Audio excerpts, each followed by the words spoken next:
gardeners, Lindsay here with the Mindful Living Movement, and today we are going to talk about repotting orchids. Now, I only have one orchid, but this guy I've had now for maybe like 8 or 9 years. It's been around and it actually has lived a very hilarious and full life. It started out its life on a camping trip at a music festival, and for that reason, I have kind of nicknamed it my love fern. If you've ever seen How to Lose a Guy in 10 Days, it's just kind of one of those things. It's kind of a fun plant for that reason. And it's been very forgiving. Orchids they're pretty simple to take care of. There's a couple basic things that you need to know. So for repotting it today, generally how it goes for repotting an orchid is it's going to sort of go through a little bit of a dormant cycle. It's going to put out its flower. The flower stays for quite a while. I've never actually timed it, but it does last for quite a while. Eventually the flowers are going to die, the little stem's going to die back, and usually in between your flowerings is when you kind of refresh the substrate that it's in.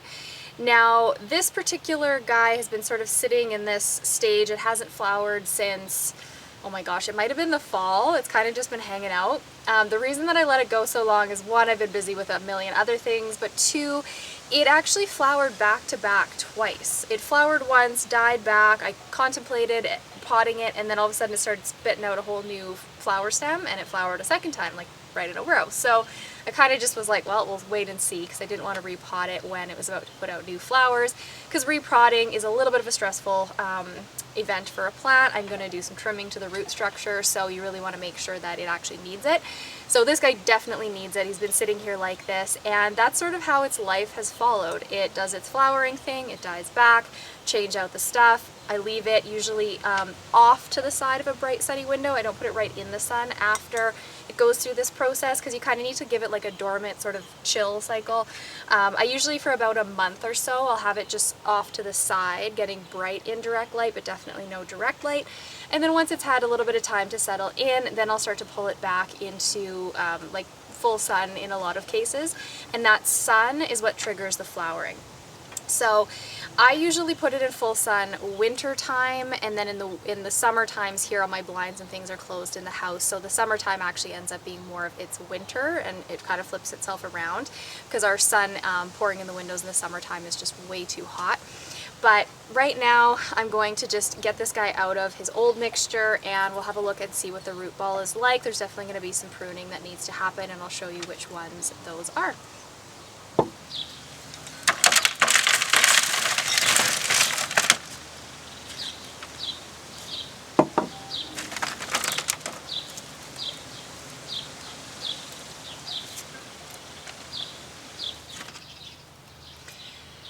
So this is kind of interesting. You can see there's a lot of brown roots. There's a couple that are sort of like white and bright and green. And I don't think I've ever seen it look quite like this before, so I definitely should have done a repotting a little bit earlier. So what you usually do is you cut away all the brown stuff, especially the really, really dark brown, and then these green, nice, healthy looking ones, those are obviously the ones that would get kept. Now, there isn't a whole lot of really nice green ones, which is interesting. So you can see like this really dark brown one here. I'm just going to go and give this guy a little, oops, snip, get rid of that. So this brown one is gone. And even at the base of this thing, I don't know if you can see this whole main stem here, it puts out roots. Also, maybe I should just show you guys. It puts out roots as it gets taller and taller, and you can see the base of this guy is just kind of dry and crusty. So I'm just going to go ahead and chop off that whole bottom part there, and you can still see it's even dead a ways up that. So, what are we going to do? Well, I'm going to start with this one. So this whole big section is getting removed. This guy.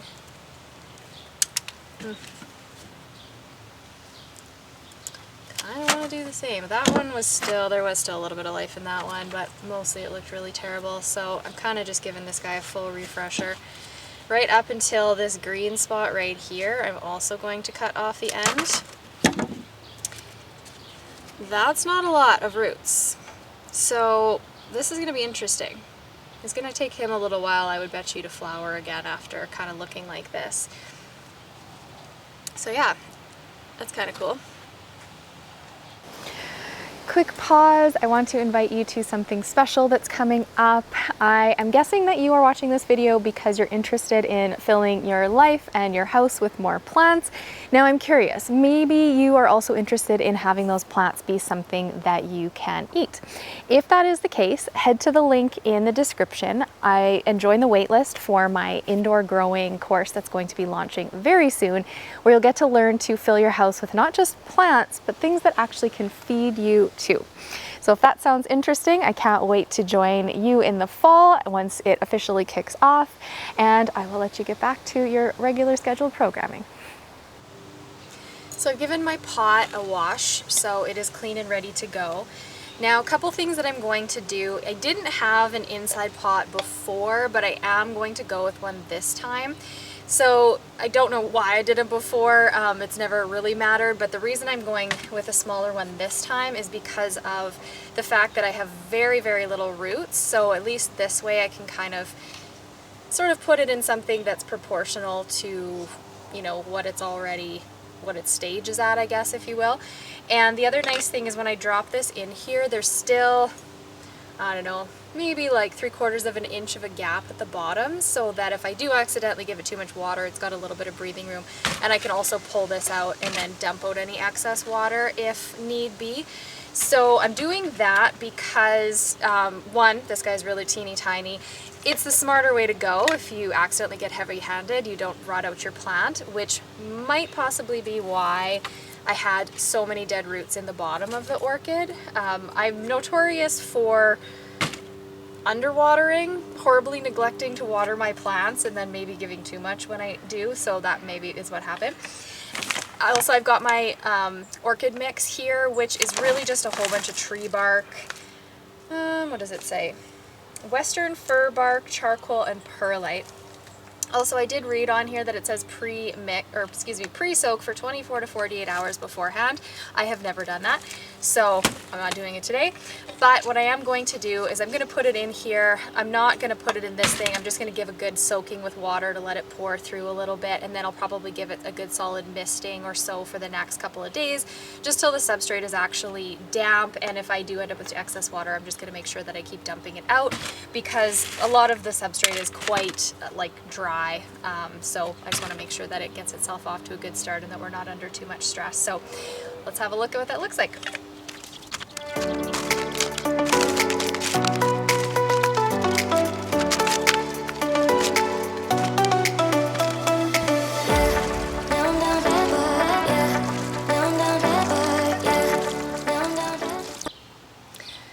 All right.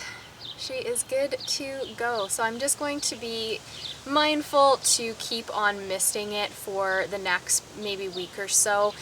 Most orchids like a high humid environment, and you might notice that this particular mixture is very tree bark like. It's very chunky, there's no dirt in it at all. And it's probably very different to what the average orchid is, especially like if you just snag one from a grocery store, which is actually where this guy originally came from. They're usually sitting in like a sphagnum moss type thing.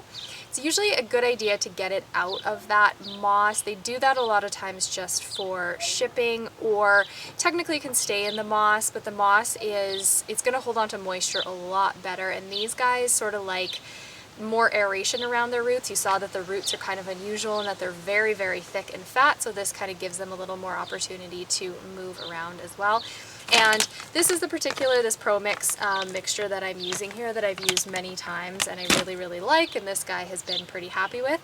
And I do recommend getting yourself an inside pot in whatever it is that you're working with, so that the water can just kind of pour right through.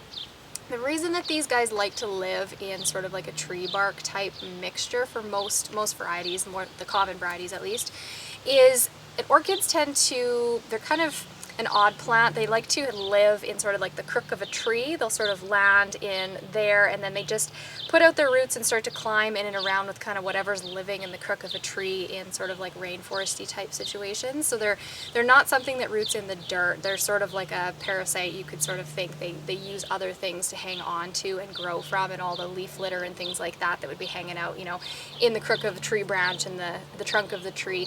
That's sort of what they like to thrive and live in. So this mimics that. And yeah, that's it, that's all. I'm going to leave this guy for about maybe a month and a bit in, you know, not super sunny, and then I'll move him back into something that is as full sun as I'm willing to give it for sort of the summer while things are really, really hot and lots of sun coming in the windows.